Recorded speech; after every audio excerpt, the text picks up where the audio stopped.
Hi there, welcome. I hope you're having a good day so far. I am Mary, a librarian at the Claremont Branch Library, and this is our daily reading of Dorothy and the Wizard in Oz by L. Frank Baum. We're reading 2 chapters a day. Yesterday was an exciting reading of those 2 chapters. We had the Wizard of Oz come to the land of the Mangaboos in a hot air balloon and meet up with Dorothy, her cousin Zeb, and Dorothy's cat Eureka, and Zeb's horse Jim. And they found out that the Mangaboos are actually vegetables. And the prince of the Mangaboos takes Dorothy, the wizard, and Zeb to the garden where they grow. And he shows them the new growing princess who will take over for him. And she's almost ripe, but not quite. And the prince says she's not ready to be picked quite yet, because once she's picked, he will no longer be ruler of the Mangaboos. So he then takes them out of the garden and says that he must destroy them all because they don't belong in his land.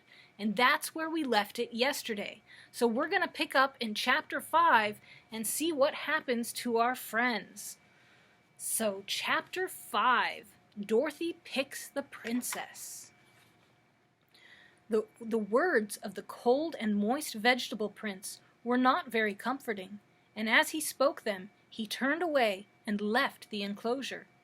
The children, feeling sad and despondent, were about to follow him when the wizard touched Dorothy softly on her shoulder. "Wait," he whispered. "What for?" asked the girl. "Suppose we pick the royal princess," said the wizard. "I'm quite sure she's ripe, and as soon as she comes to life, she will be the ruler, and may treat us better than that heartless prince intends to." "All right," exclaimed Dorothy eagerly. "Let's pick her while we have the chance, before the man with the star comes back." So together they leaned over the great bush, and each of them seized one hand of the lovely princess. "Pull!" cried Dorothy, and as they did so, the royal lady leaned toward them, and the stems snapped and separated from her feet. She was not at all heavy, so the wizard and Dorothy managed to lift her gently to the ground. The beautiful creature passed her hands over her eyes an instant, tucked in a stray lock of hair that had become disarranged, and after a look around the garden, made those present a gracious bow, and said in a sweet but even-toned voice, "I thank you very much." "We salute your royal highness," cried the wizard, kneeling and kissing her hand. Just then the voice of the prince was heard calling upon them to hasten, and a moment later he returned to the enclosure, followed by a number of his people. Instantly the princess turned to face him, and when he saw that she was picked, the prince stood still and began to tremble. "Sir," said the royal lady with much dignity, "you have wronged me greatly, and would have wronged me still more had not these strangers come to my rescue.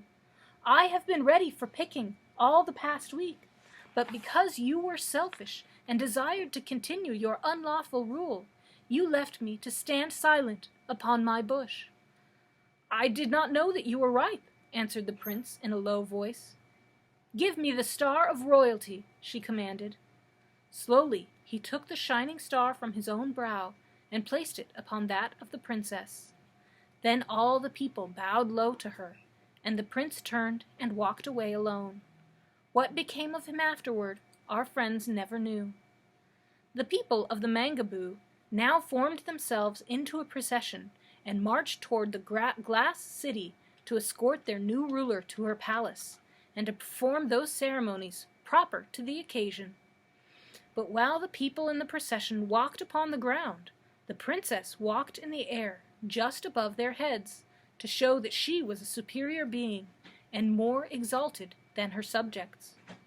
No one now seemed to pay any attention to the strangers, so Dorothy and Zeb and the wizard let the train pass on, and then wandered by themselves into the vegetable gardens. They did not bother to cross the bridge over the brooks, but when they came to a stream, they stepped high and walked in the air to the other side. This was a very interesting experience to them, and Dorothy said, "I wonder why it is that we can walk so easily in the air." "Perhaps," answered the wizard, "it is because we are close to the center of the earth, where the attraction of gravity is very slight.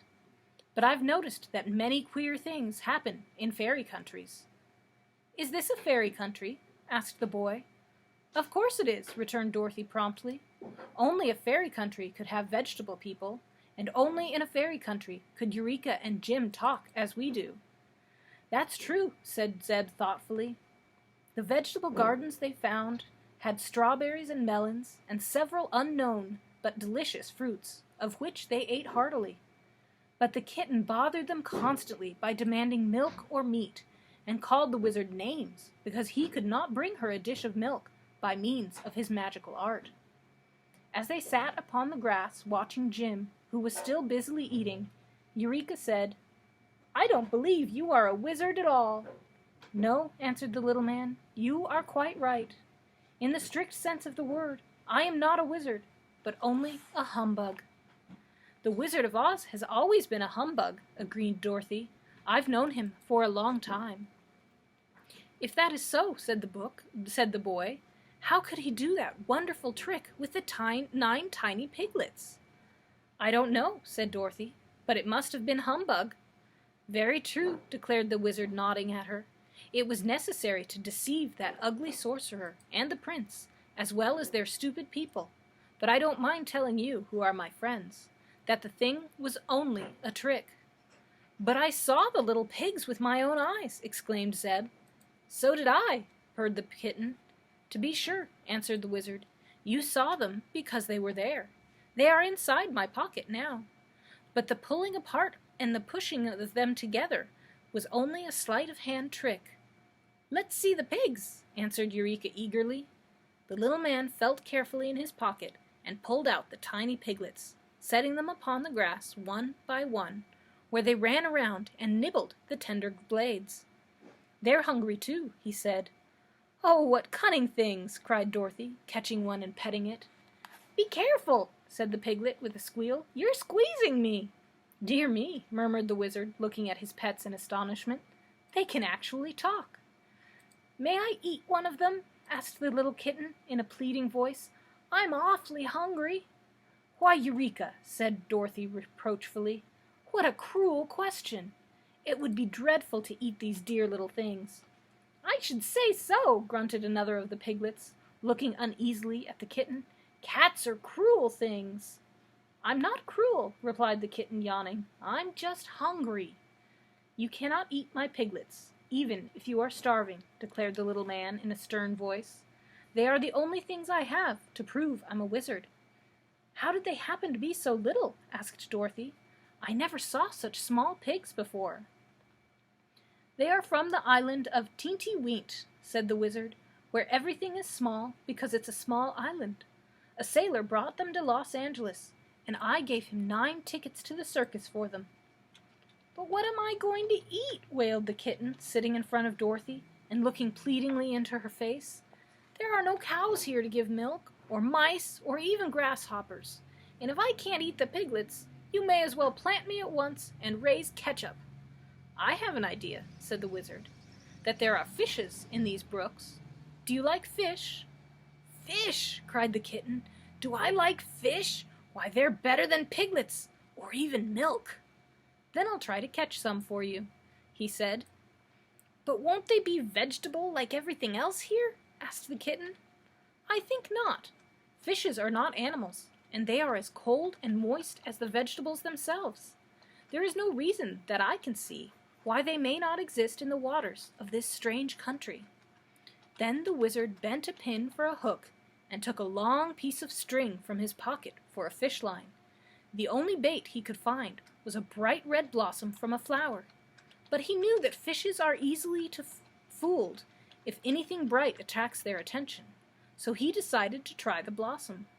Having thrown the end of his line in the water of a nearby brook, he soon felt a sharp tug that told him a fish had bitten and was caught up on the bent pen. So the little man drew in the string, and sure enough, a fish came with it and landed safely on the shore, where it began to flop around in great excitement. The fish was fat and round, and its scales glistened like beautifully cut jewels set close together. But there was no time to examine it closely, for Eureka made a jump and caught it between her claws, and in a few moments it had entirely disappeared. "Oh, Eureka!" cried Dorothy. "Did you eat the bones?"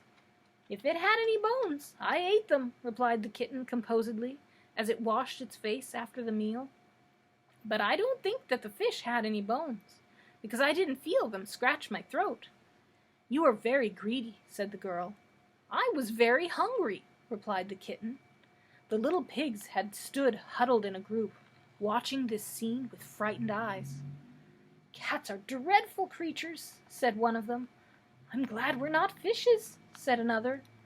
"Don't worry," Dorothy murmured soothingly. "I'll not let the kitten hurt you."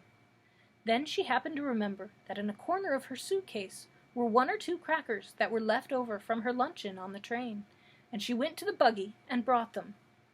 Eureka stuck up her nose at such food, but the tiny piglets squealed delightedly at the sight of the crackers and ate them up in a jiffy. "Now let's get back to the city," suggested the wizard. "That is, if Jim has had enough of the pink grass to eat." The cab horse, who was browsing near, lifted his head with a sigh. "I've tried to eat a lot while I had the chance," said he, "for it's likely to be a long while between meals in this strange country. But I'm ready to go now, at any time you wish." So after the wizard had put the piglets back into his inside pocket, where they cuddled up and went to sleep, the 3 climbed into the buggy, and Jim started back to the town. "Where shall we stay?" I asked the girl. "I think I shall take possession of the house of the sorcerer," replied the wizard, "for the prince said in the presence of his people that he would keep me until they picked another sorcerer, and the new princess won't know but that we belong there." They agreed to this plan, and when they reached the great square, Jim drew the buggy into the big door of the domed hall. "It doesn't look very homelike," said Dorothy, gazing around at the bare room, "but it's a place to stay anyhow." "What are those holes up there?" inquired the boy, pointing to some openings that appeared near the top of the dome. "They look like doorways," said Dorothy, "only there are no stairs to get to them." "You forget that stairs are unnecessary," observed the wizard. "Let's walk up and see where the doors lead." With this, he began walking in the air toward the high openings, and Dorothy and Zeb followed him. It was the same sort of climb one experiences when walking up a hill, and they were nearly out of breath when they came to the row of openings, which they perceived to be doorways, leading into halls in the upper part of the house. Following these halls, they discovered many small rooms opening from them, and some were furnished with glass benches, tables, and chairs, but there were no beds at all. "I wonder if these people never sleep," said the girl. "Why, there seems to be no night at all in this country," Zeb replied. "Those colored suns are exactly in the same place they were when we came, and if there is no sunset, there can be no night."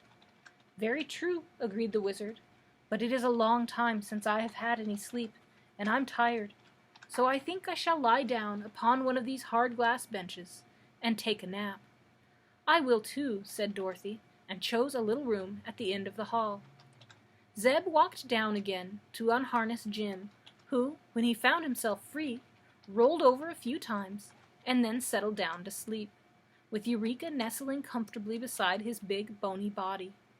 Then the boy returned to one of the upper rooms, and in spite of the hardness of the glass bench, was soon deep in slumberland. Chapter 6. The Mangaboos Prove Dangerous. When the wizard awoke, the 6 colored suns were shining down upon the land of the Mangaboos, just as they had done ever since his arrival. The little man, having had a good sleep, felt rested and refreshed, and looking through the glass partition of the room, he saw Zeb sitting up on his bench and yawning. So the wizard went in to him. "Zeb," he said, "my balloon is of no further use in this strange country, so I may as well leave it on the square where it fell. But in the basket car are some things that I would like to keep with me. I wish you would go and fetch my satchel, 2 lanterns, and a can of kerosene oil that is under the seat. There is nothing else I care about." So the boy went willingly upon the errand, and by the time he had returned, Dorothy was awake. Then the three held a council to decide what they should do next, but could think of no better way to better their condition. "I don't like these vegetable people," said the little girl. "They're cold and flabby like cabbages, in spite of their prettiness." "I agree with you. It is because there is no warm blood in them," remarked the wizard. "And they have no hearts, so they can't love anyone, not even themselves," declared the boy. "The princess is lovely to look at," continued Dorothy thoughtfully, "but I don't much care for her, after all. If there was any other place to go, I'd like to go there." "But is there any other place?" asked the wizard. "I don't know," she answered. Just then they heard the big voice of Jim the cab horse calling to them, and going to the doorway leading to the dome, they found the princess and a throng of her people had entered the house of the sorcerer. So they went down to greet the beautiful vegetable lady, who said to them, "I have been talking with my advisors about you meat people, and we have decided that you do not belong in the land of the Mangaboos, and must not remain here." "How can we go away?" asked Dorothy. "Oh, you cannot go away, of course, so you must be destroyed," was the answer. "In what way?" inquired the wizard. "We shall throw you three people into the garden of the twining vines," said the princess, "and they will soon crush you and devour your bodies to make themselves grow bigger. The animals you have with you we will drive to the mountains and put into the black pit. Then our country will be rid of all its unwelcome visitors." "But you are in need of a sorcerer," said the wizard, "and not one of those growing is yet ripe enough to pick. I am greater than any thorn-covered sorcerer that ever grew in your garden. Why destroy me?" "It is true, we need a sorcerer," acknowledged the princess, "but I am informed that one of our own will be ready to pick in a few days, to take the place of Gwig, whom you cut in two before it was time for him to be planted. Let us see your arts and the sorceries you are able to perform. Then I will decide whether to destroy you with the others or not." At this, the wizard made a bow to the people, and repeated his trick of producing the 9 tiny piglets and making them disappear again. He did it very cleverly indeed, and the princess looked at the strange piglets as if she were truly astonished, as any vegetable person could be. But afterward she said, "I have heard of this wonderful magic, but it accomplishes nothing of value. What else can you do?" The wizard tried to think. Then he jointed together the blades of his sword and balanced it very carefully upon the end of his nose. But even that did not satisfy the princess. Just then his eyes fell upon the lanterns in the can of kerosene oil which Zeb had brought from the car of his balloon, and he got a clever idea from those commonplace things. "Your Highness," he said, "I will now proceed to prove my magic by creating 2 suns that you have never seen before. Also, I will exhibit a destroyer much more dreadful than your clinging vines." So he placed Dorothy upon one side of him, and the boy upon the other, and set a lantern upon each of their heads. "Don't laugh," he whispered to them, "or you will spoil the effect of my magic." Then, with much dignity and a look of vast importance upon his wrinkled face, the wizard got out his matchbox and lighted the 2 lanterns. The glare they made was very small when compared to the radiance of the great 6-colored suns, but they still gleamed steadily and clearly. The Mangaboos were much impressed because they had never before seen any light that did not come directly from their suns. Next, the wizard poured a pool of oil from the can upon the glass floor, where it covered quite a broad surface. When he lighted the oil, 100 tongues of flame shot up, and the effect was really imposing. "Now, Princess," exclaimed the wizard, "those of your advisors who wished to throw us into the garden of the clinging vines must step within this circle of light. If they advised you well, and were in the right, they will not be injured in any way. But if any advised you wrongly, the light will wither him." The advisors of the princess did not like this test, but she commanded them to step into the flame, and one by one they did so, and they were scorched so badly that the air was soon filled with an odor like that of baked potatoes. Some of the mangaboos fell down and had to be dragged from the fire, and all were so withered that it would be necessary to plant them at once. "Sir," said the princess to the wizard, "you are greater than any sorcerer we have ever known. As it is evident that my people have advised me wrongly, I will not cast you 3 people into the dreadful garden of the clinging vines. But your animals must be driven into the black pit in the mountain, for my subjects cannot bear to have them around." The wizard was so pleased to have saved the 2 children and himself that he said nothing against this decree. But when the princess had gone, both Jim and Eureka protested that they did not want to go to the black pit, and Dorothy promised that she would do all that she could to save them from such fate. For 2 or 3 days after this, if we call days periods between sleep, there being no night to divide the hours into days, our friends were not disturbed in any way. They were even permitted to occupy the house of the sorcerer in peace, as if it had been their own, and to wander in the gardens in search of food. Once they came near to the enclosed garden of the clinging vines, and walking high into the air, looked down upon it with much interest. They saw a mass of tough green vines that all matted together and writhing and twisting around like a nest of great snakes. Everything the vines touched they crushed, and our adventurers were indeed thankful to have escaped being cast among them. Whenever the wizard went to sleep, he would take the 9 tiny piglets from his pocket and let them run around on the floor to amuse themselves and get some exercise. And one time they found his glass door ajar, and wandered into the hall through the air as easily as Eureka could. They knew the kitten by this time, so they scampered over to where she lay beside Jim, and commenced to frisk and play with her. The cab horse, who never slept a long time, sat upon his haunches and watched the tiny piglets and the kittens with much approval. "Don't be rough," he would call out if Eureka knocked over one of the round, fat piglets with her paw. But the pigs never minded, and enjoyed the sport very greatly. Suddenly, they looked up to find the room filled with the silent, solemn-eyed mangaboos. Each of the vegetable folks bore a branch covered with sharp thorns, which was thrust defiantly toward the horse, the kitten, and the piglets. "Here, stop this foolishness!" Jim roared angrily, but after being pricked once or twice, he got upon his 4 legs and kept out of the way of the thorns. The mangaboos surrounded him in solid ranks, but left an opening to the doorway of the hall, so the animals slowly retreated until they were driven from the room and out upon the street.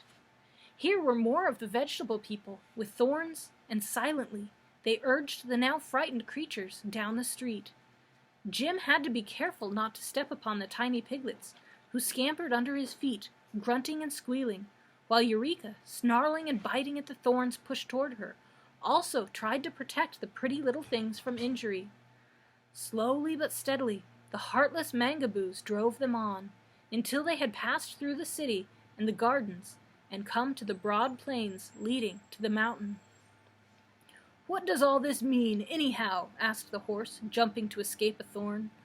"Why, they are driving us toward the black pit, into which they threaten to cast us," replied the kitten. "If I were as big as you are, Jim, I'd fight these miserable turnip roots." "How would you do it?" inquired Jim. "I'd kick out with those long legs and iron-shod hoofs." "All right," said the horse, "I'll do it." An instant later, he suddenly backed toward a crowd of mangaboos and kicked out his hind legs as hard as he could. A dozen of them smashed together and tumbled to the ground, and seeing his success, Jim kicked again and again, charging into the vegetable crowd, knocking them in all directions, and sending the others scattering to escape his iron heels. Eureka helped by flying into the faces of the enemy and scratching and biting furiously, and the kitten ruined so many vegetable complexions that the mangaboos feared her as much as they did the horse. But the foes were too many to be repulsed for long. They tired Jim and Eureka out, and although the field of battle was thickly covered with mashed and disabled mangaboos, our animal friends had to give up at last and allow themselves to be driven to the mountain. And that ends chapter 6. So tomorrow we will pick up at 7 and find out what happens to our friends, Jim and Eureka and the 9 piglets, and if Dorothy and the wizard and Zeb might be able to help them, or what will happen with them. So join in tomorrow at the same time on Wednesday, and we will find out what happens in the next 2 chapters. Until then, I hope that you have a wonderful day.